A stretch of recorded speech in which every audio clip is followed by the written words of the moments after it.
إن الحمد لله نحمده ونستعينه ونستغفره ونؤمن به ونتوكل عليه ونعوذ بالله من شرور أنفسنا ومن سيئات أعمالنا من يهده الله فلا مضل له ومن يضلله فلا هادي له وأشهد أن لا إله إلا الله وحده لا شريك له وأشهد أن محمدًا عبده ورسوله صلى الله عليه وعلى آله وأصحابه وبارك وسلم أما بعد فأعوذ بالله من الشيطان الرجيم بسم الله الرحمن الرحيم كنتم خير أمة أخرجت للناس تأمرون بالمعروف وتنهون عن المنكر وتؤمنون بالله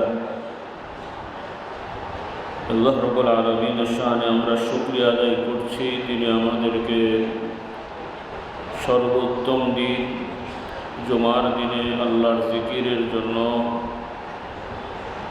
সালাত নামাজ আদায়ের উদ্দেশ্যে আল্লাহর ঘরে বসার তৌফিক দান করেছেন। শুকরিয়া জানাই আলহামদুলিল্লাহ। আল্লাহ তাআলার শুকরিয়া, তিনি আমাদেরকে তাঁর সর্বশ্রেষ্ঠ নবী মুহাম্মদ সাল্লাল্লাহু আলাইহি ওয়াসাল্লামের উম্মত দাবি করার তৌফিক দান করেছেন। পৃথিবীতে বহু ধর্ম আছে,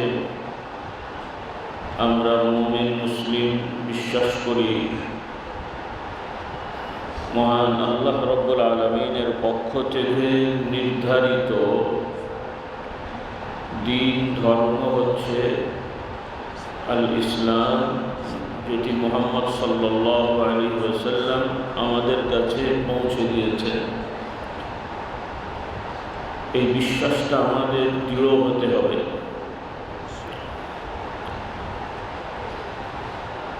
কিছু কিছু মানুষ মনে করে সব ধর্মই সঠিক, যে যে ধর্মই পালন করুক সে জান্নাতে যাবে বা স্বর্গে যাবে বা তার কোনো অপরাধ নেই। এটা অনেকের কাছে মনে হয় বা অনেকে মনে করে মুসলিম নামধারী যারা, আর যারা অমুসলিম তারা তো তাদের মতন আছেই। যদিও আমরা বিশ্বাস করি কোনো মানুষের প্রতি জোর জবরদস্তি করে, প্রেসার দিয়ে জোর করে তাকে মুসলমান বানানোর বিধান আল্লাহ তাআলা দেননি। আল্লাহ রাব্বুল আলামিন তার বিধান দিয়েছেন, মানুষের কাছে আল্লাহর বিধানটা পৌঁছে দেওয়ার হুকুম দিয়েছেন। যে মানবে মানল, যে মানবে না সে তার মতন থাকবে। সামাজিকভাবে কিছু বিধান আছে, সেই বিধানে যদি কেউ অন্যায় করে, অপরাধ করে, সেটা ওই অপরাধের শাস্তি দেওয়া হয়। সেটা ধর্মের জন্য না, সেটা দেওয়া হয় সামাজিক অপরাধ হিসেবে। কারণ সামাজিক অনেক অপরাধ আছে যেগুলো আমাদের কাছে বড়, কিন্তু এই সকল অপরাধের থেকেও বড় অপরাধ হচ্ছে আল্লাহর সাথে শিরক করা, আর যেই অপরাধটা প্রত্যেক ধর্মের লোকেরা করে থাকে। কারণ ওই ধর্মটাই হচ্ছে শিরক করার ধর্ম। যত ধর্ম আছে সব ধর্মের মূল নীতি হচ্ছে আল্লাহ আছেন, আল্লাহর মতন সমকক্ষ সমতুল্য, আল্লাহর শক্তির মতন অন্যদের শক্তি আছে। এই বিশ্বাসটাই সব ধর্মের মূল, আর এটাই আল্লাহ তাআলার পক্ষ থেকে বলা হয়েছে সব থেকে বড় অপরাধ। আমরা সবাই বারবার শুনি, আমি আবারও মনে করি এই কথাগুলো অনেকে বুঝতে পারেন না। আপনারা এগুলোকে খুব হালকা করে আপনারা অনেকে দেখেন বা বলেন। ইসলামের বিধানে সব থেকে বড় অপরাধ হচ্ছে আল্লাহর মতন সমকক্ষ সমতুল্য কাউকে বিশ্বাস করা, সেটা নবী হোক, ওলি হোক, নবী ওলির বাইরেও কল্পিত কোনো সত্তা হোক, যাই হোক না কেন, এটা আমাদের দৃঢ় হতে হবে। আর এটা সব ধর্মের মধ্যেই আছে। এমনকি ইসলামের নামে যারা পরিচয় দেয় মুসলিম নামধারী, এদেরও কিছু মানুষ এরকম বিশ্বাস করে। আল্লাহ আমাদের হেদায়েত দান করুন। এবং এদের অনেকেই পীর মুরিদির নামেও এই ধরনের কাছাকাছি বিশ্বাস তারা করে। সরাসরি বলে না আল্লাহর সমকক্ষ সমতুল্য, কিন্তু এমনভাবে কথা বলে, এমনভাবে তারা বিভিন্ন ব্যক্তিকে সম্মান করে, এমনকি আল্লাহর নবী সম্পর্কেও এমন এমন সব কথা বলে যেগুলো আল্লাহ তাআলার সমকক্ষতা, সমতুল্যতা বোঝা যায় তাদের ভাষায়। অন্তরে কি আছে আল্লাহ পাক ভালো জানেন। তো আমরা তো আর অন্তরের খবর জানবো না। অন্তরের বিশ্বাসের জন্য শাস্তি আল্লাহ তাআলা দেবেন অথবা প্রতিদান তিনি দেবেন, কিন্তু দুনিয়ার বিধানে আমরা বাহ্যিকভাবে যা দেখছি শুনছি ওইটার উপরে আমাদেরকে নির্ভর করতে হবে। তো সংক্ষেপ কথা হলো, এই বিশ্বাসটা দৃঢ় হতে হবে আমাদের, কারণ এই জায়গাটাতেই অনেকে ভুল করে ফেলে। অনেকে মনে করে যে আল্লাহ তো দাওয়াত দিতে বলেছেন, দাওয়াত তো মানলে মানলো, না মানলে নাই, আর সে তার ধর্ম যদি পালন করে অসুবিধা কী? আমরা কাউকে ধর্ম মানতে, ইসলাম মানতে বাধ্য করব না, কিন্তু আমাদের বিশ্বাসের জায়গাটা ঠিক থাকতে হবে যে ইসলামই একমাত্র আল্লাহ তাআলার নির্ধারিত দিন, ধর্ম। তবে অনেকে দাওয়াত আর জিহাদকে গুলিয়ে ফেলেন। ইসলামের আরেকটা বিধান হলো প্রয়োজন হলে শত্রুপক্ষের সাথে যুদ্ধ করা। এই যুদ্ধটা দুই রকমের, নিরস্ত্র, সশস্ত্র। নিরস্ত্র যুদ্ধ মানে চেষ্টা করা। আমরা অনেক সময় বলি না যে আমি যেন যুদ্ধ করলাম তার সাথে, মানে অনেক কথা কাটাকাটি হলে আমরা যুদ্ধ করি। তো এগুলো হচ্ছে কথার যুদ্ধ বলেন বা পরিশ্রম বলেন, যেটাই বলেন।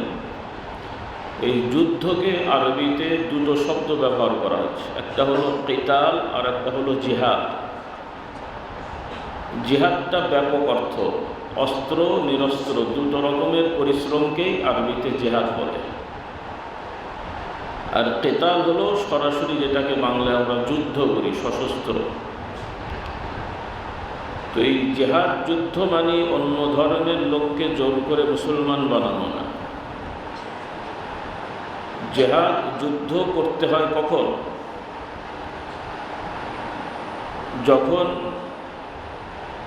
একটা স্বাভাবিক রাষ্ট্র, স্বাভাবিক সমাজের প্রতি শত্রুপক্ষরা আক্রমণ করে, তাদের স্বাধীনতা, তাদের কার্যক্রম ব্যাহত করার জন্য, ভূখণ্ড দখল করে নেওয়ার জন্যে, তাদের সম্পদ দখল করে নেওয়ার জন্য যদি কোনো সম্প্রদায় আক্রমণ করে, সেই আক্রমণ প্রতিহত করা, তাদেরকে শায়েস্তা করার জন্য যুদ্ধ করতে হয়।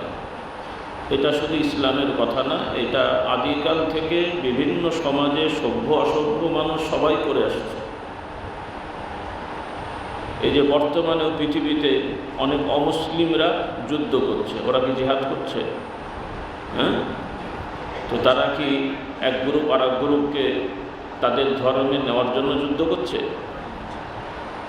দুনিয়াবি জাগতিক কিছু স্বার্থ নিয়ে তারা যুদ্ধ করছে। আবার আরেক জায়গায় ধর্মীয় যুদ্ধ হচ্ছে, সেটা হলো ফিলিস্তিন। এখানে ইহুদি সম্প্রদায় শুধু থাকার জন্য, খাওয়ার জন্য নয়, বরং তাদের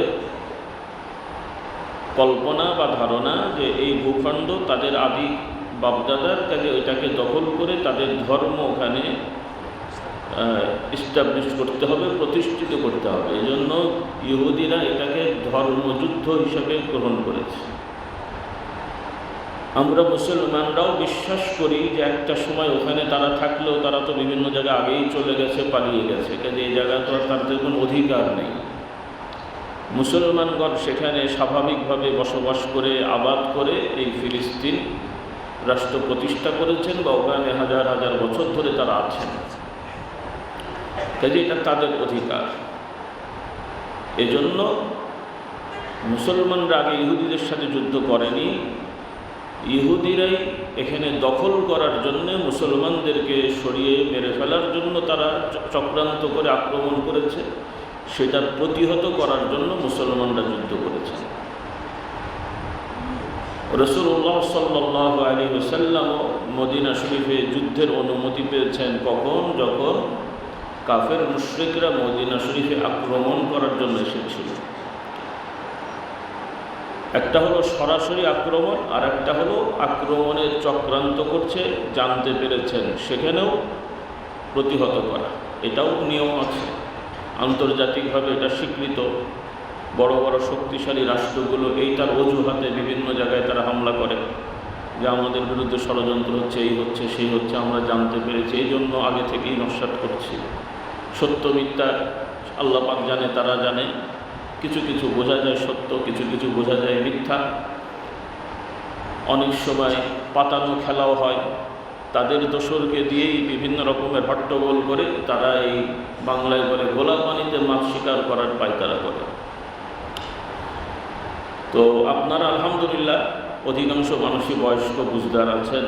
আমার যুবক ভাইদের বলতে চাই যে আপনারা দাওয়াত এবং জেহাদ দুটোকে গুলিয়ে ফেলবেন না এবং কোনোটাকে অস্বীকার করবেন না। দাওয়াত দাওয়াতের নীতিতে করতে হবে, জেহাদ জেহাদের নীতিতে করতে হবে। দুটোর আলাদা আলাদা বৈশিষ্ট্য আছে। দাওয়াতের কাজ জেহাদ দিয়ে হয় না, জেহাদের কাজ দাওয়াত দিয়ে হয় না, যেটা যুদ্ধ আর কি। আবার দাওয়াতেরও একটা অংশকে জেহাদ বলা হয়, মানে পরিশ্রম করা, শাব্দিক অর্থে। বিভিন্ন জায়গায় আপনি কষ্ট করে যাচ্ছেন, এটাকেও শাব্দিক অর্থে জেহাদ বলে। কিন্তু পারিভাষিকভাবে ইসলামী জেহাদ সশস্ত্র যেটা, সেটা আলাদা একটা বৈশিষ্ট্য। এখন দাওয়াতি কাজ করে যদি এটাকে জেহাদ বা যুদ্ধ বলে চালিয়ে দেন, এটা ভুল হবে। আবার যেখানে দাওয়াতি কাজ লাগবে সেখানে যুদ্ধের নামে অরাজকতা সৃষ্টি করলে সেটাও ভুল হবে, যেটা পৃথিবীতে কেউ কেউ করে ফেলে। বর্তমানে আমাদের একটা বড় সমস্যা, কিছু ভাইরা জিহাদকে অপব্যাখ্যা করে এমন করেন যেন এটা মানে বন্ধ হয়ে গেছে। তাদের যদিও তারা কি বলেন তারাই জানেন। আবার কিছু ভাইরা জিহাদকে হাইলাইট করতে যে তাদের সব কিছুই যেন মনে হচ্ছে জেহাদ, মারামারি ঘুষাঘুষিও যেন জেহাদ হয়ে যাচ্ছে। এই ধরনের একটা ভাবসাব তাদের কাজ করে। আল্লাহ তাআলা আমাদের হেদায়েত দান করুন। কাজেই ইসলামের প্রত্যেকটি ইবাদতকে সঠিকভাবে বুঝতে হবে এবং পালন করতে হবে। তা না হলে আমরা ইবাদতটা সঠিকভাবে পালন করতে পারবো না, মানে আমাদের ইবাদত হবে না, আমরা ভুল করব এবং আমাদের দায়িত্বটা পালন হবে না। বর্তমানে যে সমস্যাগুলো আমাদের হয়েছে,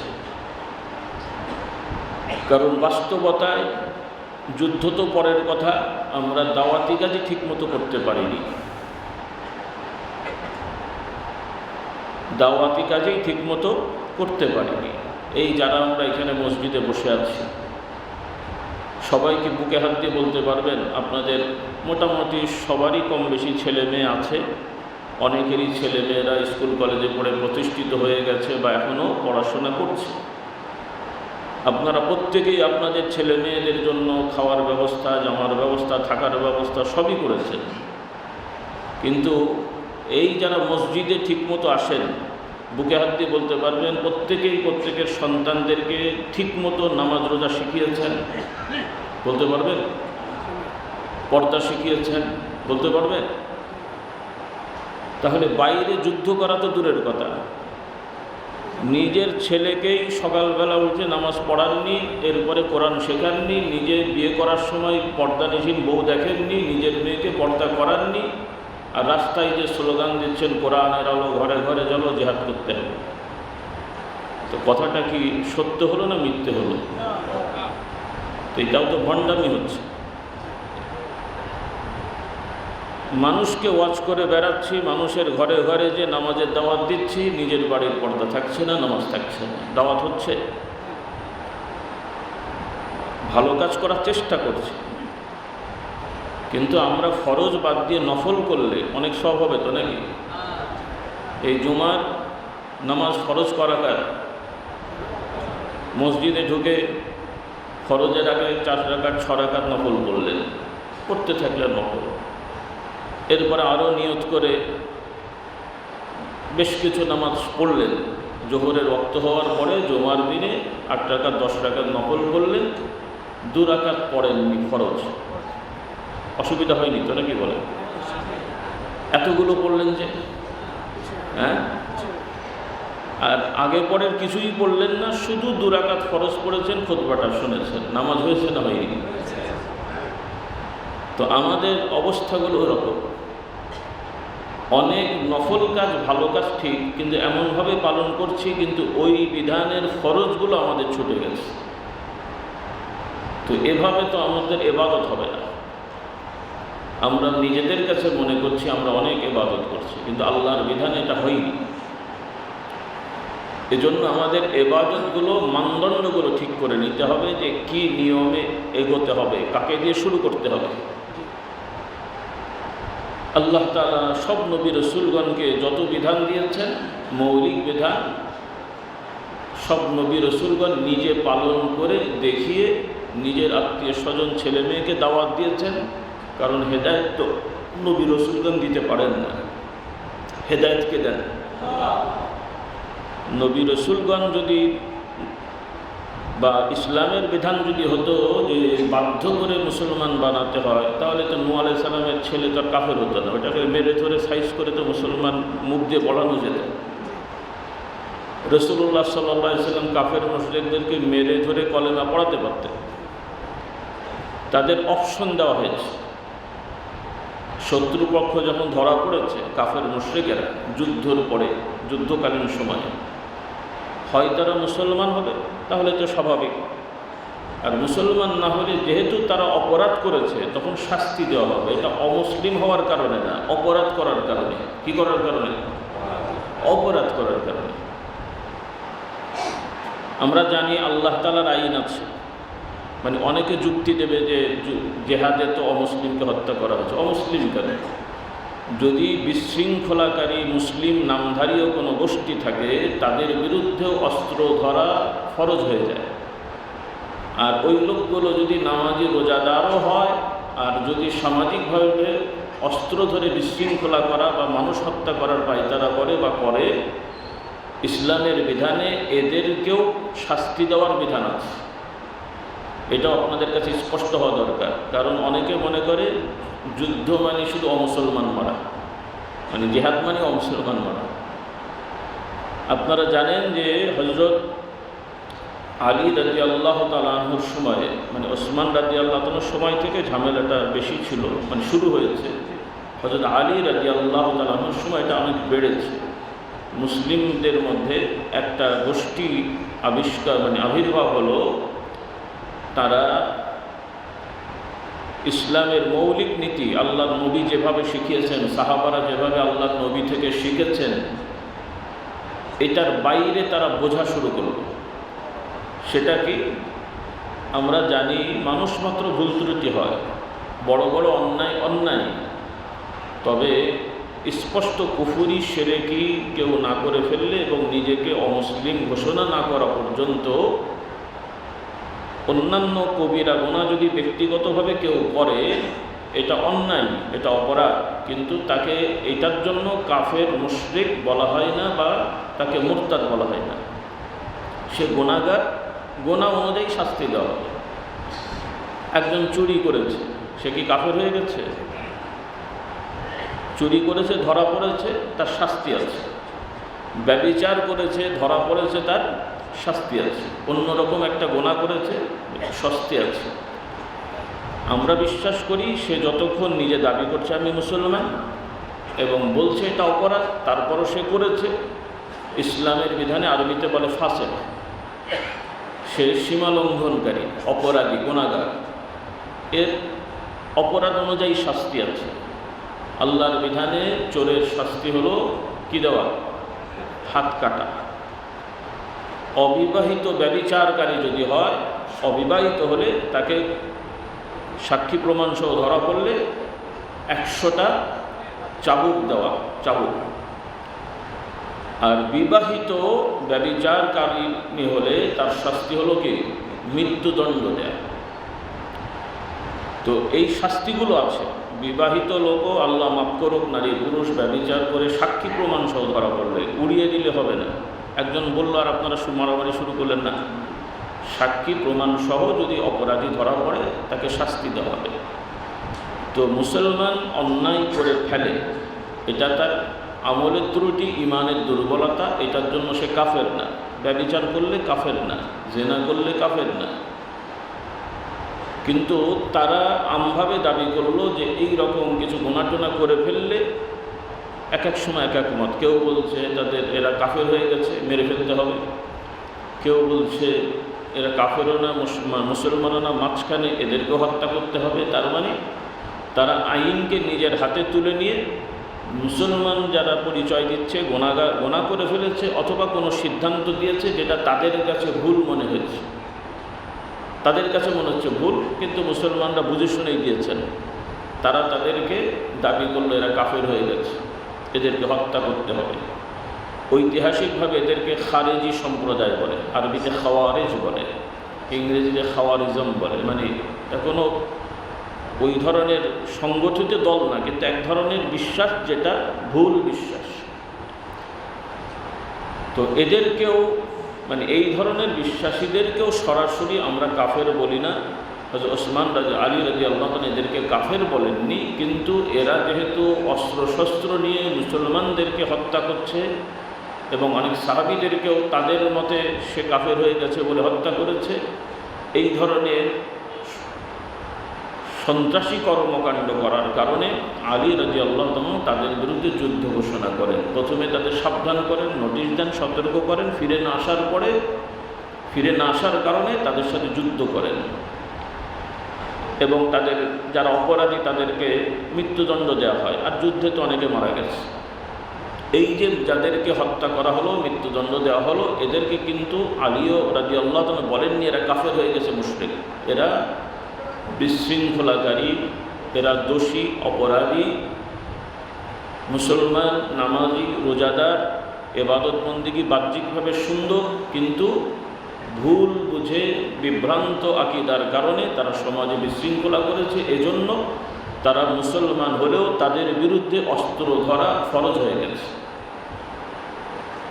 অর্থাৎ আপনারা যারা মনে করবেন বা রেকর্ড হচ্ছে অনেকে শুনবেন, যুদ্ধ জেহাদ মানে শুধু অমুসলমান হত্যা করা, এটা নয়, বরং মুসলমানদের মধ্যেও যদি কেউ চরমপন্থা অবলম্বন করে, তাহলে যারা প্রতিষ্ঠিত রাষ্ট্র সরকার, যারা নিজেরা সৎ, তাদের এই দায়িত্ব আছে যে ওই অসৎ লোকগুলোকে দমন করা। সৎ লোকেরা অসৎ লোককে কী করবেন? দমন করবে। বিচারক অপরাধীকে শাস্তি দেবেন। এখন বিচারক যদি ডাকাত হয়, চোরের শাস্তি দেবে তো নাকি? হ্যাঁ, মুশকিলটা তো এখানেই। যে বিচার করবে সেই তো বড় সন্ত্রাসী হয়ে যদি বসে থাকে। যারা প্রশাসন চালাবে তারা নিজেরাই যদি সন্ত্রাসীদের নাটের গুরু হয়, তো সে কার বিচার করবে? মুশকিলটা তো ওখানে। এজন্য আমাদেরকে এই বাস্তবতাগুলো বুঝতে হবে। আল্লাহ তাআলা আমাদেরকে হেদায়েত দান করুন। অর্থাৎ আমি যেহেতু বর্তমানে এই কথাগুলো নিয়ে অনেক কথা আসে, এজন্য আমি বারবার ভেঙে দিই কথাগুলো। আর আমাদের উপরেও, অর্থাৎ আমরা যারা অত বেশি বকবক করি না, মানে এই বিষয়গুলো নিয়ে মাঠে ময়দানে এই করতে হবে, সেই করতে হবে, কিছু আমাদের ভাইরা বলেন, আমরা ওভাবে বলাটা দরকার মনে করি না। যেহেতু আমরা বিশ্বাস করি যা করতে হবে তা বলবো, কিন্তু যা করতে হবে না বলে এটা মানুষের কাছে এটা হাস্যকর হবে, বরং ওই জিনিসটাই মানুষের কাছে মানে কী বলে গুরুত্ব হারিয়ে ফেলবে। সেই জিনিসটা মানুষের কাছে ফেলো হয়ে যাবে। এজন্য আমার ছাত্র ভাইরা, যুবকেরা, জিহাদের নামে যেন অতিরঞ্জিত আমরা কথা না বলি, এবং যখন যেটা লাগবে সেই ক্ষেত্রে যেন আমরা আবার নীরব না থাকি। ইসলামের আইনে যখন যেটা আমাদের দরকার হবে সেটা আমাদের করতে হবে, যখন যেটা দরকার নেই অহেতুক সেই কথাগুলো বলে মানুষের মধ্যে বিশৃঙ্খলা করা এটা আমাদের জন্য উচিত না, এটা আমাদের জন্য ক্ষতিকারক। আর যেহেতু বর্তমান পৃথিবীর একটা নিয়ম আছে, বিভিন্ন রাষ্ট্র স্বাভাবিকভাবে আলাদা আলাদা স্বতন্ত্র রাষ্ট্র প্রতিষ্ঠিত হয়েছে, প্রত্যেকের একটা সীমারেখা আছে, প্রত্যেকের কিছু মৌলিক নীতিমালা আছে। সেজন্য এক্ষেত্রেও আমরা যেখানে আছি, আমরা যে রাষ্ট্রেই থাকি, সেই রাষ্ট্রের আশপাশের রাষ্ট্রগুলো এবং আমরা যেখানে আছি সেই রাষ্ট্রের স্বাভাবিক যে নিয়ম কানুন শৃঙ্খলা, যেগুলো ইসলামের আইনের সাথে সাংঘর্ষিক না, এগুলো আমাদের জন্য মেনে চলা ফরজ।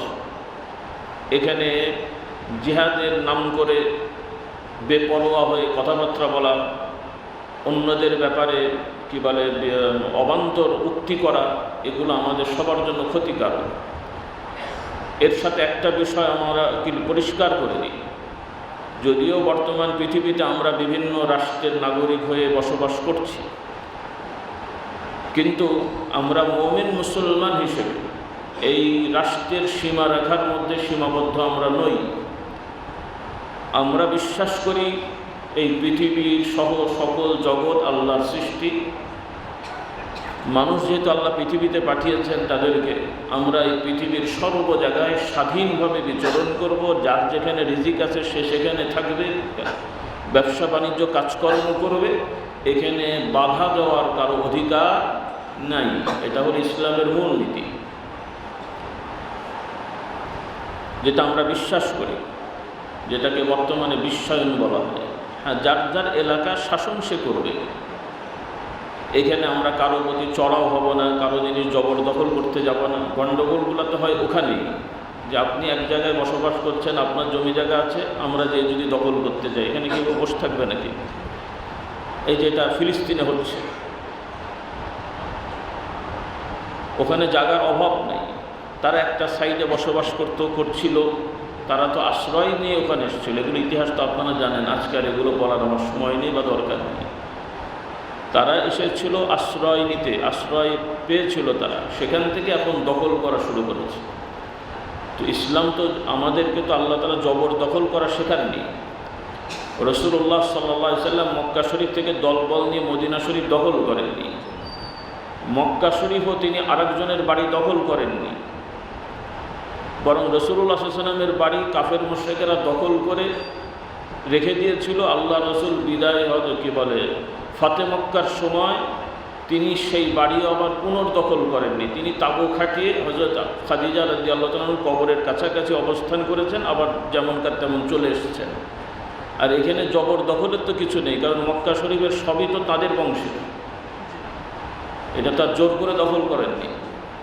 বরং এরা শত্রুতা করে আল্লাহর নবীকে নিজের বাড়ি থেকে বের করে দিয়েছেন। তো আপনার বাড়ি থেকে কেউ বের করে দিল, আপনি সেই বাড়িতে যে আবার পুনরায় অবস্থান করলেন, এটা কি জবরদখল হলো নাকি? তো আমরা মুসলমানরা জবরদখলে বিশ্বাসী না, এটাও আপনারা ক্লিয়ার করবেন। আল্লাহ না করুন কখনো যুদ্ধ লেগে গেলে আরেকজনের জিনিস দখল করে নেবেন না। হ্যাঁ, এই যারা অন্য ধর্মের লোকদের মায়া কান্না করে, যত সন্ত্রাসী কর্মকাণ্ড এরাই করে। কোনো পীর সাহেব, মুফতি সাহেব, মাওলানা, হুজুর, দিনদার, পরেজগার অন্য ধর্মের লোকের বাড়ি দখল করেছে একটা দেখান তো দেখি। বরং যারা ওদের নাম ভাঙিয়ে, ওদের মাথায় কাঁঠাল ভাঙে, এরাই এই সমস্ত কাজগুলো করে। এই জন্য আপনাদের কাছে স্পষ্ট হতে হবে, যুদ্ধ জেহাদ মানে অমুসলমানদের সম্পত্তি দখল করা না, তাদেরকে অকারণে ধরে মারধর করা না, তাদেরকে গালাগালি করা না, যেটা ওরা মানুষের মধ্যে প্রচার করে বা কিছু মুসলমান নামধারীরা প্রচার করে। এইটা আমাদেরকে খেয়াল রাখতে হবে। আল্লাহ তাআলা আমাদেরকে সঠিক বুঝদান করুন। তো কথা বেড়ে গেল এই বিষয়ে, তো ধারণা দেওয়া দরকার ছিল, সেজন্য বললাম। তো আমরা যে কথাটা বলতে চাচ্ছি যে আমাদের সাধ্য অনুযায়ী দায়িত্ব পালন করতে হবে, সাধ্যের বাইরে আল্লাহ তাআলা আমাদের কিছুই চাপিয়ে দেননি। আলহামদুলিল্লাহ আমাদের সাধ্য আছে, আমরা মসজিদে এসে অবস্থান করছি, আলহামদুলিল্লাহ। আমরা অনেকে হজ করেছি, অনেকে করিনি। যাদের সাধ্য নাই হজ করেননি, তার মানে কি আমরা বলবো সে মুসলমান না? অনেকে জাকাত দিই, অনেকে দিতে পারি না, কেউ দিই কেউ নিই, কেউ দিও না নিও না। তো যারা জাকাত দিতে পারছি না তার মানে কি আমরা কাফের? সামর্থ্য হলে জাকাত দেবেন, না হলেও বিশ্বাস করবেন এটা আল্লাহর আইন। এরকম আল্লাহ তাআলার প্রত্যেকটা বিধান যখন যেটা সামর্থ্য হবে পালন করবেন, সামর্থ্য না থাকলে পালনের বিশ্বাসটা ঠিক রাখবেন যেটা আল্লাহর বিধান, এতে কোনো রকমের ভুল ভ্রান্তি বা বাড়াবাড়ি নাই। আল্লাহর বিধানে কোনো বাড়াবাড়ি নেই, এটা স্পষ্ট থাকতে হবে। কারণ আমাদের সমাজে কিছু লোকেরা দাওয়াতের নামে এই কাজগুলো করেন। তিনি বলছেন আমি দাওয়াত দিচ্ছি, কিন্তু দাওয়াতের নামে বাড়াবাড়ি করছেন, যেটা দাওয়াতের ভাষা না। কি নয়? দাওয়াত মানে আহ্বান করা, আরেকটা হলো কি বলে, আহ্বান করা, মানুষকে উৎসাহিত করা, জানানো, ডাকা। আরেকটা হচ্ছে প্রেশার দেওয়া, তাকে জোর জবরদস্তি করা, দুটো এক জিনিস না। দাওয়াত হবে নম্রতা, ভদ্রতা, বিনয়তার সহিত, ঘরে বাইরে সব জায়গায় পর্যায়ক্রমে। এটাই হলো আমাদের মুসলমানদের বড় বৈশিষ্ট্য। আর এই বৈশিষ্ট্য সঠিকভাবে যে সমাজে পালিত হবে, ইনশাল্লাহ সেই সমাজে মানুষ দলে দলে মুসলমান হবে এবং ইসলামের মধ্যে থাকবে ইনশাল্লাহ। কিন্তু আজকাল আমাদের এটা সঠিকভাবে হচ্ছে না। আল্লাহ তাআলা আমাদের বৈশিষ্ট্যের কথা বলেছেন, যে আয়াতটা আমরা সবাই বারবার শুনি, বারবার বলি। আল্লাহ তাআলা বলছেন, তোমরাই হলে সর্বোত্তম জাতি, যাদেরকে মানব জাতির কল্যাণে আবির্ভূত করা হয়েছে। তোমাদের কাজ হলো তোমরা মানুষকে ভালো কাজের আদেশ করবে, সৎ কাজের আদেশ করবে, হুকুম দেবে, আর অন্যায় অপরাধ অসৎ কাজ থেকে মানুষকে নিষেধ করবে। আদেশ করবে ভালো কাজের, নিষেধ করবে অন্যায় থেকে। আর এই সব কিছুর মূলে কি, উদ্দেশ্য কি? আল্লাহ তাআলার প্রতি ঈমান, বিশ্বাসটা দৃঢ় রাখবে। জাগতিক স্বার্থে এটা না। সামাজিক অন্যায়ের থেকে মানুষকে বিরত রাখার জন্য অমুসলিমরাও বলে, সামাজিক সৎ কাজ করার জন্য অমুসলিমরাও বলে, কিন্তু আল্লাহর প্রতি তাদের দৃঢ় বিশ্বাস নেই বা শিরকি বিশ্বাস, অথবা এই কাজগুলো তারা দুনিয়ার স্বার্থে করে, আখিরাতের জন্য। সামাজিক চোরের শাস্তি মুসলমানও দেয়, অমুসলমানও দেয়। অমুসলিম দেশগুলোতে চোরের শাস্তি আছে না? ডাকাতের শাস্তি, খুনের শাস্তি, ধর্ষণের শাস্তি তাদের দেশেও আছে। তারা কিন্তু এগুলো আখিরাতের উদ্দেশ্যে করে না, তারা করে সামাজিক শান্তি শৃঙ্খলা রক্ষার স্বার্থে, দুনিয়ার উদ্দেশ্যে। ইসলামের আইনেও এই বিধানগুলো আছে, কিন্তু একজন মুসলিম মুমিন শাসক তিনি আল্লাহর আইন বাস্তবায়ন করবেন। এর মধ্যে দুনিয়ার শান্তি তো আছেই, কিন্তু তার উদ্দেশ্য হবে যে আমি আল্লাহর হুকুম পালন করেছি, আল্লাহ তাআলা আমার প্রতি সন্তুষ্ট হবেন। তাহলে একই অন্যায়ের দুইজন বিচারক, একজন বিচারক দুনিয়ার স্বার্থে করছে, আর একজন বিচারক কোন স্বার্থে? আখিরাতের স্বার্থে। আমরা মুমিন মুসলমান যারা প্রশাসন হব, বিচারক হবেন, আপনারা অন্যান্য চাকরির মতন এটা চাকরি না যে আমি দারোয়ানি চাকরি করছি পয়সা পাই, স্কুলে চাকরি করছি পয়সা পাই, আমি প্রশাসনে চাকরি করি পয়সা পাই, মানে জাগতিক স্বার্থ না। একজন মুমিন মুসলিম প্রশাসনিক যারা দায়িত্বশীল, তাদের নিয়তটা ঠিক রাখা দরকার এবং আল্লাহর আইনে তাদেরকে দায়িত্ব পালন করা দরকার। যার আল্লাহর আইনে দায়িত্ব পালন যিনি করবেন না, তিনি আল্লাহর কাছে দায়ী থাকবেন। আল্লাহর আইন দুরকম, একটা হলো আম আর একটা খাস। আম আইন হচ্ছে যারা দায়িত্বশীল প্রশাসন, মানে সামাজিক বিভিন্ন ক্ষমতা রাখেন, কার্যনির্বাহী ক্ষমতা, প্রশাসনিক ক্ষমতা, তাদের প্রতি ঈমানি দায়িত্ব হচ্ছে তারা যাই করবেন আদালত ইনসাফ ভিত্তিক করবেন, কোনো স্বেচ্ছাচারিতা করবেন না, সেটা যে কাজই হোক। এটা আল্লাহ তাআলার হুকুম। যেমন নামাজ আল্লাহর হুকুম, রোজা আল্লাহর হুকুম, হজ আল্লাহর হুকুম, হালাল খাওয়া আল্লাহর হুকুম, হারাম খাওয়া আল্লাহর নিষেধ। আমরা বাংলাদেশের যে দলের লোকই হোক, মুসলমানের সন্তান কেউ কি শুয়োর খায়? কিছু মার্কা মারা দলের লোকেরা মনে হয় খায়, গোপনে গোপনে। কোনো লোকই খায়? আশা করি কেউ খাবে না। কুকুর বিড়াল কেউ খায়? যদিও অনেকে মদ খায়, যদিও অনেকে ঘুষ খায়, সুদ খায়, তো শুয়োর আর সুদের মধ্যে তো তফাৎ নেই। শুয়োরও হারাম, সুদও হারাম। এখন উনি সুদ খায়, শুয়োর খায় না, কিন্তু সুদ খেয়ে মনে করে যে আমি শুয়োর খাই না, আমি খুব মুত্তাকি পরেজগার হয়েছি। তো হননি মুত্তাকি পরেজগার। আল্লাহ আমাদের হেদায়েত দান করুন।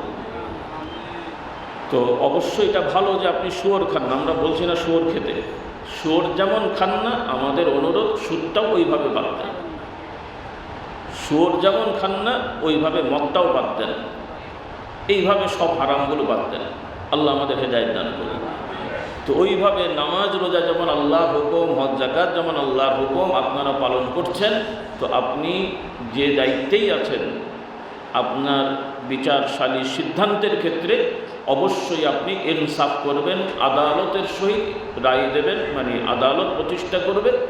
যদি না করেন তাহলে কিয়ামতের ময়দানে আল্লাহর দরবারে ধরা খেতেই হবে।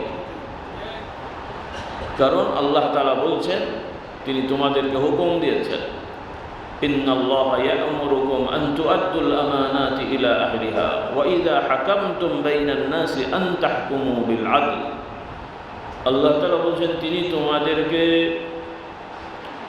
হুকুম দিয়েছেন যে তোমরা যার যার প্রাপ্য পাওনা তার কাছে পৌঁছে দেবে। আর মানুষের মধ্যে বিচার সালিস যখন করবে তখন ন্যায় বিচার করবে।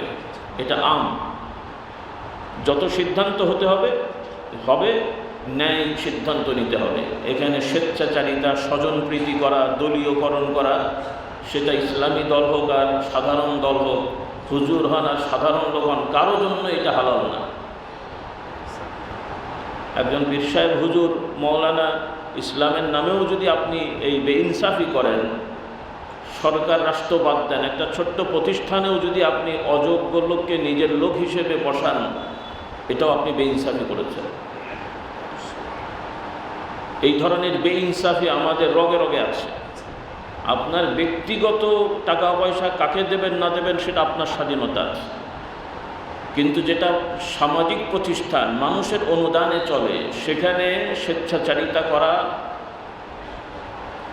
বেইনসাফি করা, অযোগ্য লোককে নিজের লোক হিসেবে তাকে নিয়োগ দিয়ে স্বজনপ্রীতি করা, এগুলো হারাম কাজ, কবিরা গুনাহ। আল্লাহ তাআলা আমাদের এগুলো থেকে হেফাজত করুন। জাতীয় পর্যায়ে হলে তো এগুলো আছে, এটা আরেকটা হচ্ছে খাস, সেটা আপনাদেরকে একটু বুঝতে হবে। খাস হলো যেখানে আল্লাহ তাআলা নির্ধারিত অপরাধের শাস্তি দিয়েছেন। চুরি করা অপরাধ, এটা সবাই জানে, চোরের শাস্তি দিতে হবে সবাই বলে, বাংলাদেশের সংবিধানেও আছে, আমেরিকার সংবিধানেও আছে, কিন্তু শাস্তিটা কি হবে? অমুসলিমরা তারা তাদের মতন করে, কিন্তু আমরা মুসলমান, আমরা কি নিজে বানিয়ে করব না আল্লাহর আইনে করব? কথা তো এটাই। আমরা অমুসলমানদের উপর ইসলাম চাপিয়ে দেব না, কিন্তু সামাজিকভাবে যেহেতু আমরা বেশিরভাগ মানুষ মুসলমান, তাহলে প্রচলিত নিয়মেও, গণতন্ত্রের নিয়মে, স্বাভাবিক নিয়মে সরকার কারা হয়? যারা কম ভোট পায়, নাকি? কারা হয়? তাহলে এতগুলো মানুষ বাংলাদেশের, তুলনামূলক যারা বেশি পায়, তাও আবার তুলনামূলক, অনেক সময় দেখা যায় তুলনামূলক কম পায়, বাস্তবে কম পায়, কিন্তু তুলনামূলক বেশি পাওয়ার কারণে সরকার হয়। এই গণতন্ত্রের একটা শয়তানি আছে এর মধ্যে। তো বাস্তবে বহু দল হলে তখন আর এটা হয় না অনেক সময়। আচ্ছা, ওগুলো আজকের বিষয় না। তো এখন তুলনামূলক বেশি পেয়ে তারা সরকার হলো, মন্ত্রী মিনিস্টার হলো, তারা যে সিদ্ধান্ত নেয় সবাইকে মানতে হয় না? তাহলে তারা কথার কথা, যারা সরকার হলো, যারাই হলো, শতকরা 60% পেয়ে তারা সরকার হলো, আর 40% কি মানুষ না? তাহলে ওরা যা বলে এদেরকে মানতে হয় কেন? তখন বলবেন ওরা যেহেতু মেজরিটি পেয়ে। তাহলে বাংলাদেশের 90% মানুষ আমরা মুসলমান, আমরা আল্লাহর আইন মানলে সেখানে অন্যদের বলার কিছু থাকবে? আর আল্লাহর আইনে কাদের ক্ষতি আছে? কার ক্ষতি? চোরের শাস্তি দিলে কি অমুসলমানদের ক্ষতি? ডাকাতের শাস্তি দিলে অমুসলমানদের ক্ষতি? এখানে তো আল্লাহ ইসলামের আইন এটা না যে অমুসলিম চোর ধরা পড়লে হাত কাটতে হবে আর মুসলমান চোর ধরা পড়লে পিটাতে হবে, এমন কথা আছে নাকি? চোর যদি মাওলানা হুজুরও হয় তারও হাত কাটা হবে, আর অমুসলিম যদি অপরাধ না করে সে নাগরিক অধিকার নিয়ে বুক ফুলিয়ে চলবে, কিছু বলার আছে আপনার? তাহলে এই আইনটা কি খারাপ? তো আপনারা যারা মুসলমান যে দলের হন, যারা শরিয়া আইনকে দরকার মনে করেন না, আজকে থেকে তওবা করে যান, না হলে এই অবস্থায় মারা গেলে যতই তাহাজ্জুদ গুজার হন ঈমান থাকবে না। আর এদের কবরে তাহাজ্জুদ হয় না, ফজর নামাজই হয় না, তো তাহাজ্জুদ দূরের কথা।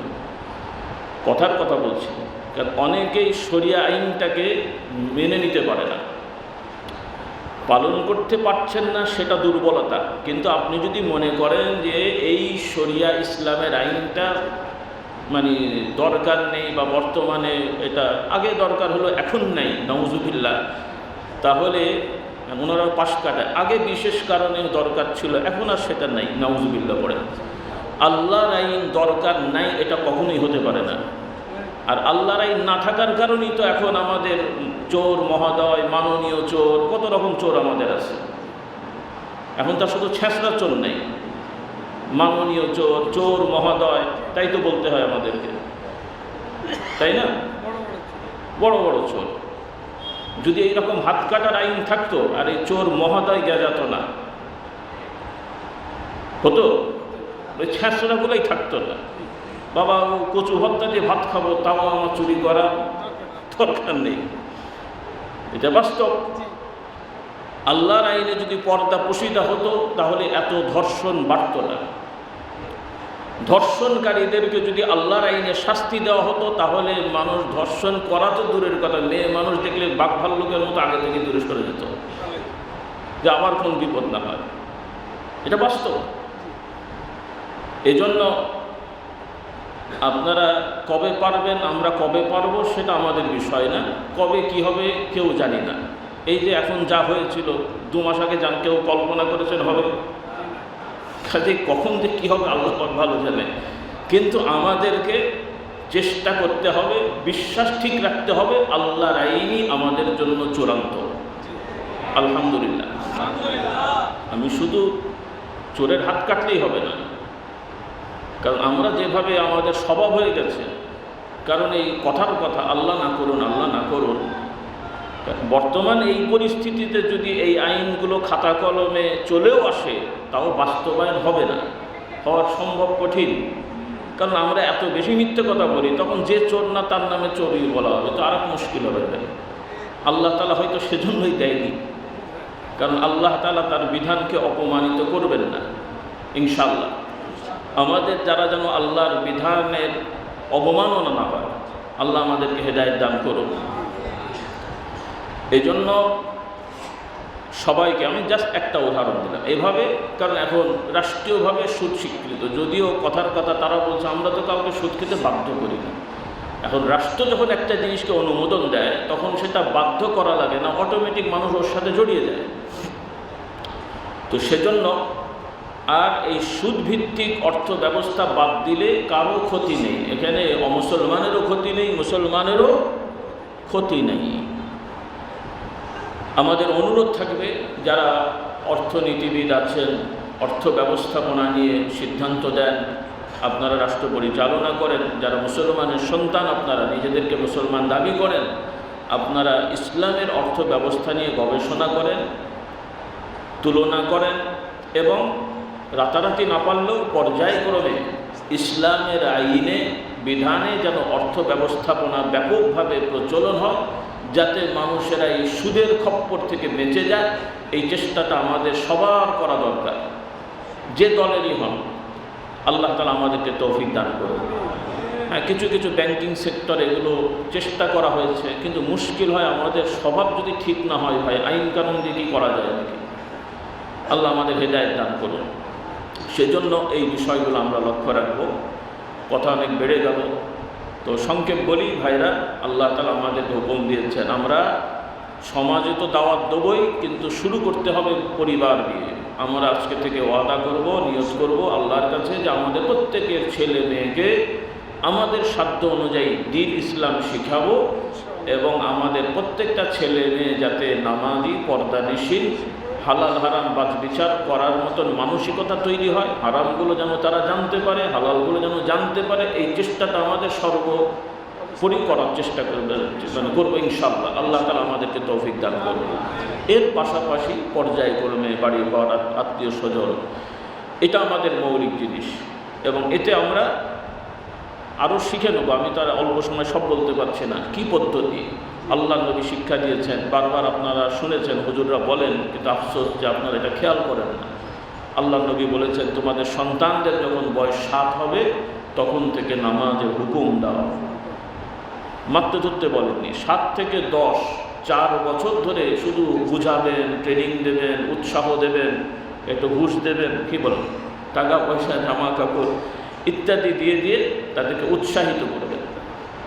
স্বাভাবিক এভাবে আমরা লেগে থাকলে শতকরা 100টা বাচ্চার মধ্যে 90-80টাই ঠিকমতো নামাজ এমনি হয়ে যায়, আর 2-4টে তো বদমাইশ থাকেই। তো আপনাদের কথা না শুনলে একটু কানমোলা দেন না? সামান্য কথা না শুনলে, স্কুলে না গেলে মাস্টার ধরে মারে, আপনারা কানমোলা দেন, গালাগালি করেন। আর আপনার সন্তানের কল্যাণের জন্য, তাকে জাহান্নাম থেকে যেন সে বাঁচতে পারে, জান্নাতি যেন হতে পারে, এইটার জন্য তার কল্যাণে বীরত্বের স্বার্থে 2-4টে চাবুক দেওয়া কি এটা অন্যায়? বরং এই যেমন এখন বিভিন্ন সময় আমাদের সশস্ত্র বাহিনীর ভাইরা আপনাদের সন্তানদেরকে মাঝে মাঝে একটু তাদের নিয়ে ক্রিকেট খেললো, আর কি ক্রিকেট খেলাতে নাকি একটু উত্তম মাধ্যম দিল, তো আপনারা কি এটা নারাজ হয়েছেন? বরং খুশি হয়েছেন, একটু দেওয়া দরকার, কিন্তু বেশি বাড়াবাড়ি করছিল।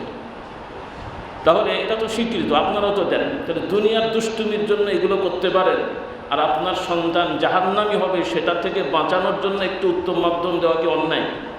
আর এটাও তো এমনভাবে মারতে বলা হয়নি যে আপনি তাকে আহত করে হাসপাতালে পাঠিয়ে দেবেন। কোনো অঙ্গহানি হোক, মানে কেটে যাবে, ফেটে যাবে, ভেঙে যাবে, এই ধরনের মারামারি নেই, জাস্ট ভয়ভীতি দেখানোর জন্য।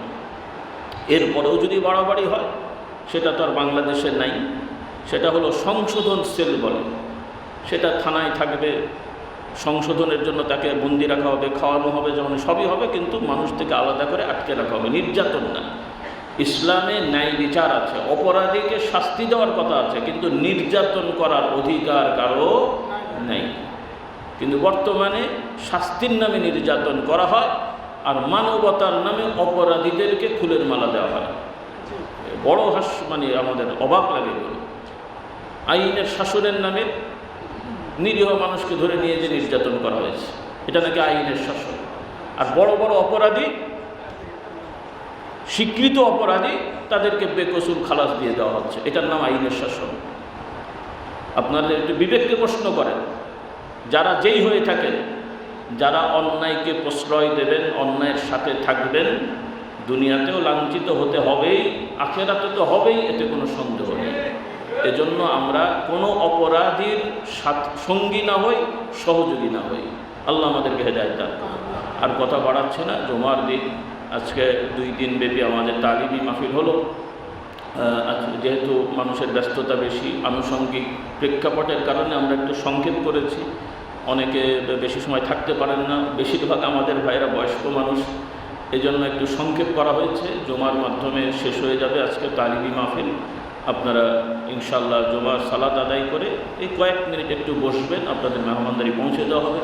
আসুন আমরা একটু দোয়ায় শরীক হয়ে যাই। আল্লাহ তাআলা আমাদের সকলকে হেদায়েত দান করুন, কবুল করুন। অনেক ভাই বোনেরা দোয়া চেয়েছেন, আল্লাহ কবুল করে নিন, বলুন আল্লাহুম্মা আমিন। আসুন সকলে আমরা পড়ি, আউযু বিল্লাহি মিনাশ শাইতানির রাজিম, বিসমিল্লাহির রাহমানির রাহিম।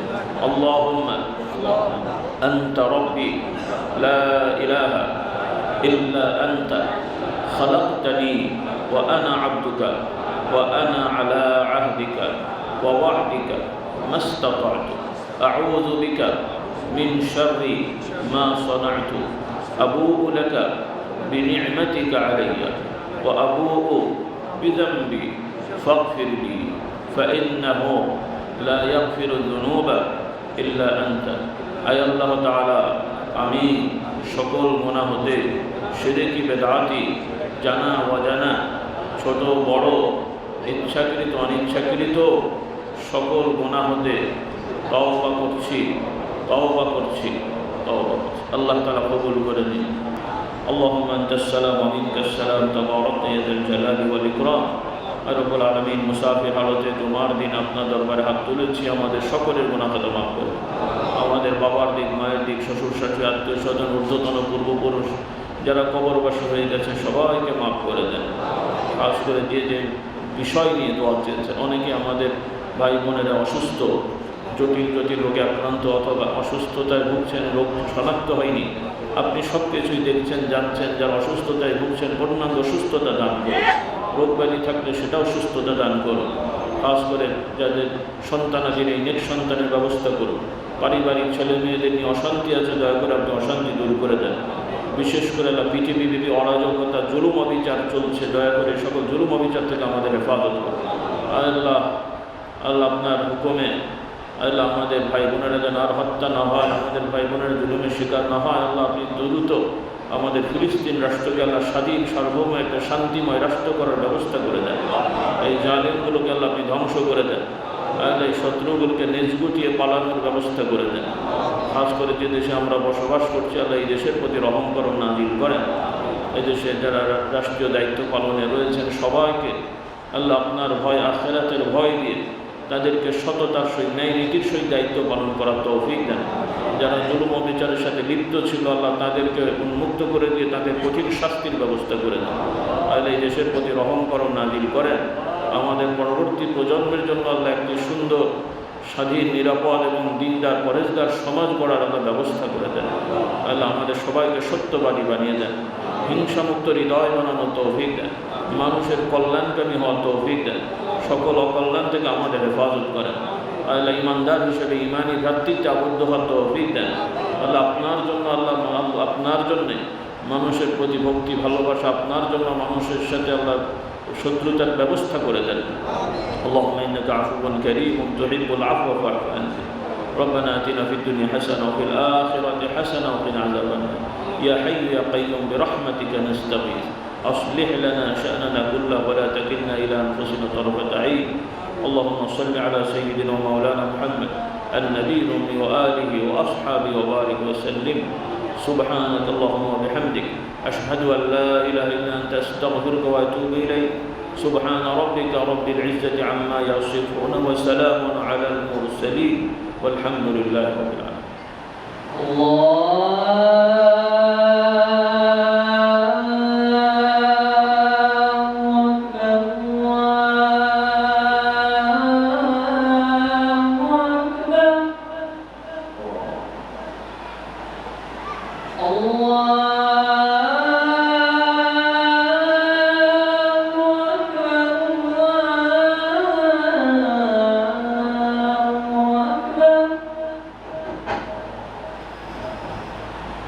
أشهد أن لا إله إلا الله.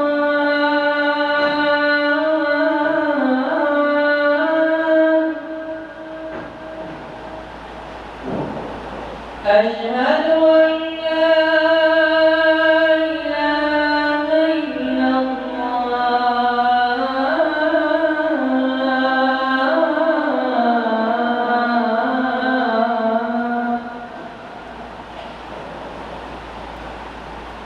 أشهد أن محمدا رسول الله.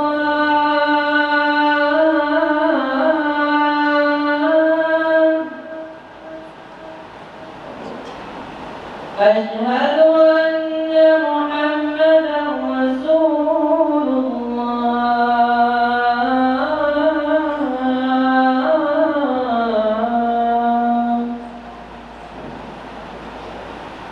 حي على الصلاة.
لا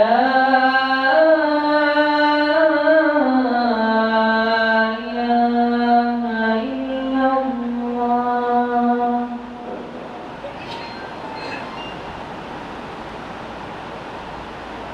إن الحمد لله نحمده ونستعينه ونستغفره ونؤمن به ونتوكل عليه ونعوذ بالله من شرور أنفسنا ومن سيئات أعمالنا. من يهده الله فلا مضل له ومن يضلله فلا هادي له، وأشهد أن لا إله إلا الله وحده لا شريك له، وأشهد أن محمدا عبده ورسوله صلى الله عليه وعلى آله وأصحابه وبارك وسلم. أما بعد فأعوذ بالله من الشيطان الرجيم. بسم الله الرحمن الرحيم. كنتم خير أمة أخرجت للناس تأمرون بالمعروف وتنهون عن المنكر وتؤمنون بالله. وقال تعالى: إن الله يأمركم أن تؤدوا الأمانات إلى أهلها وإذا حكمتم بين الناس أن تحكموا بالعدل. وقال تعالى: يا أيها الذين آمنوا اتقوا الله ولتنظر نفس ما قدمت لغد واتقوا الله إن الله خبير بما تعملون. وقال تعالى: يا أيها الذين آمنوا اتقوا الله وقولوا قولا سديدا يصلح لكم أعمالكم ويغفر لكم ذنوبكم ومن يطع الله ورسوله فقد فاز فوزا عظيما.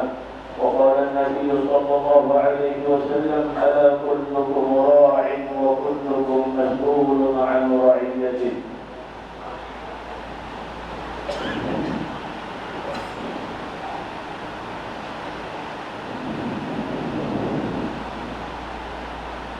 الحمد لله رب العالمين، والعاقبة للمتقين ولا عدوان إلا على الظالمين. ونعوذ بالله أن نكون من الظالمين، ونصلي ونسلم على المبعوث رحمة للعالمين بشرا ونذيرا إلى يوم الدين. وبعد، فأعوذ بالله من الشيطان الرجيم. بسم الله الرحمن الرحيم. ادع إلى سبيل ربك بالحكمة والموعظة الحسنة. وقال تعالى: قل هذه سبيلي أدعو إلى الله على بصيرة أنا ومن اتبعني. وقال تعالى: قل إن كنتم تحبون الله فاتبعوني يحببكم الله ويغفر لكم ذنوبكم والله غفور رحيم. وقال تعالى: يا أيها الذين آمنوا اذكروا الله ذكرا كثيرا وسبحوه بكرة وأصيلا. وقال: إن الله وملائكته يصلون على النبي يا أيها الذين آمنوا صلوا عليه وسلموا تسليما. وقال النبي صلى الله عليه وسلم: البخيل من ذكرت عنده فلم يصلي عليه. اللهم إنك عفو كريم تحب العفو فاعف عنا. اللهم آت نفوسنا تقواها وزكها أنت خير من زكاها. ربنا آتنا في الدنيا حسنة وفي الآخرة حسنة وقنا عذاب النار. ربنا اغفر لنا ولإخواننا الذين سبقونا بالإيمان ولا تجعل في قلوبنا غلا للذين آمنوا ربنا إنك رؤوف رحيم. اللهم ألف بين قلوبنا قلوب المسلمين. اللهم إنك عفو كريم تحب العفو فاعف عنا. اللهم اشف مرضانا، اللهم اشف مرضانا وتقبل موتانا وأنزل علينا رحمتك وارفع عنا بأسك يا رب العالمين. اللهم رحمتك ترجو، اللهم رحمتك ترجو، اللهم رحمتك نرجو. اللهم من عذابك نخشى، اللهم عذابك نخشى يا رب العالمين. اللهم صل على محمد النبي الأمي وآله وأصحابه وبارك وسلم. اللهم ارض عن الخلفاء الراشدين أبي بكر وعمر وعثمان وعلي وعن سائر أصحاب النبي أجمعين، وعنا معهم بعفوك وكرمك وجودك يا أكرم الأكرمين. سبحان ربك رب العزة عما يصفون وسلام على المرسلين والحمد لله رب العالمين.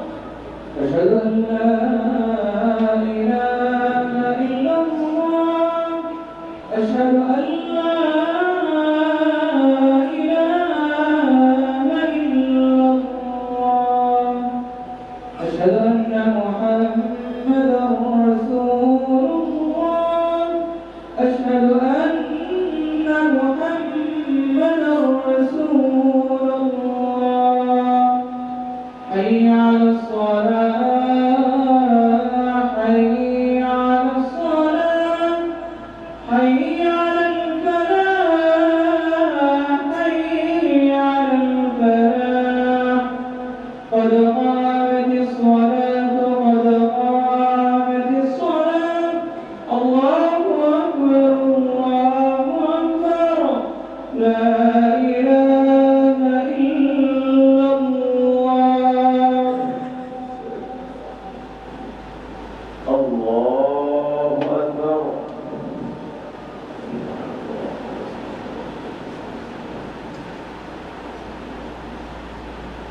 الحمد لله رب العالمين الرحمن الرحيم مالك يوم الدين إياك نعبد وإياك نستعين اهدنا الصراط المستقيم صراط الذين أنعمت عليهم غير المغضوب عليهم ولا الضالين.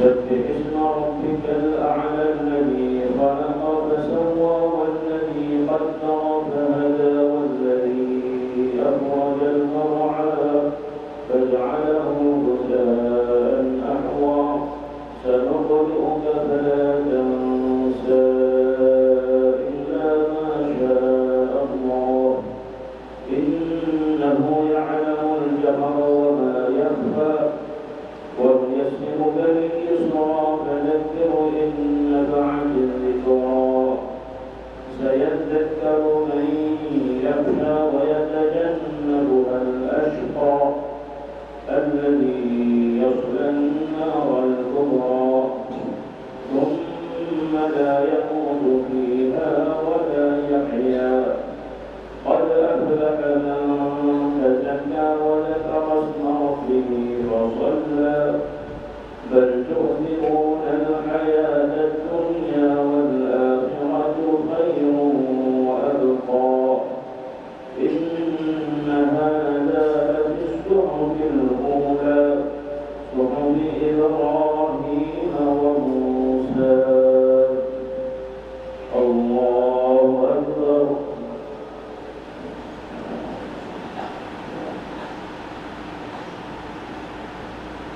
سمع الله لمن حمده. الله أكبر.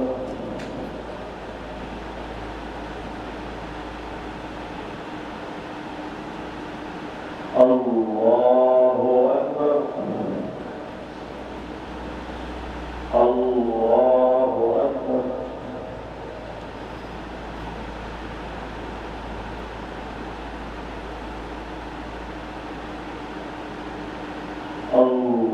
الله أكبر.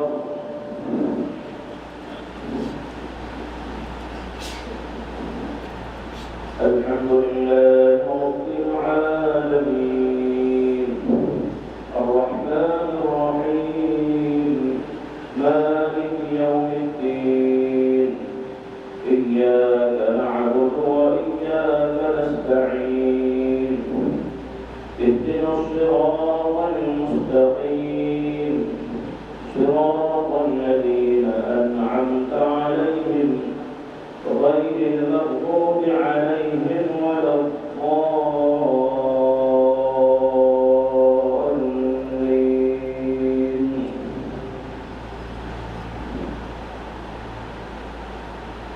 إذا جاء نصر الله والفتح ورأيت الناس يدخلون في دين الله أفواجا فسبح بحمد ربك واستغفره إنه كان توابا.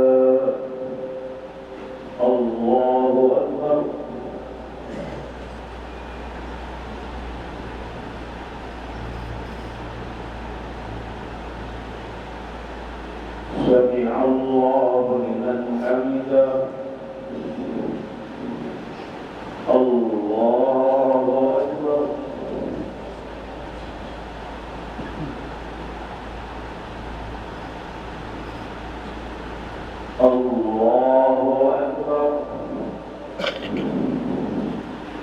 الله أكبر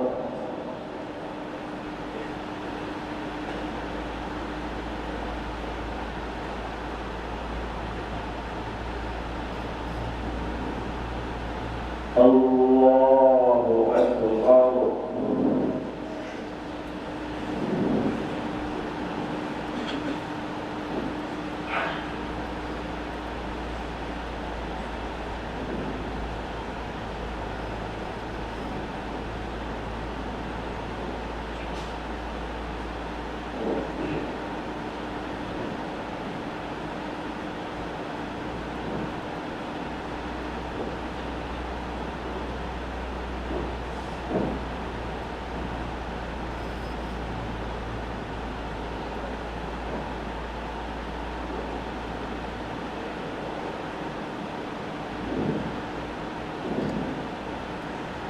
السلام عليكم ورحمة الله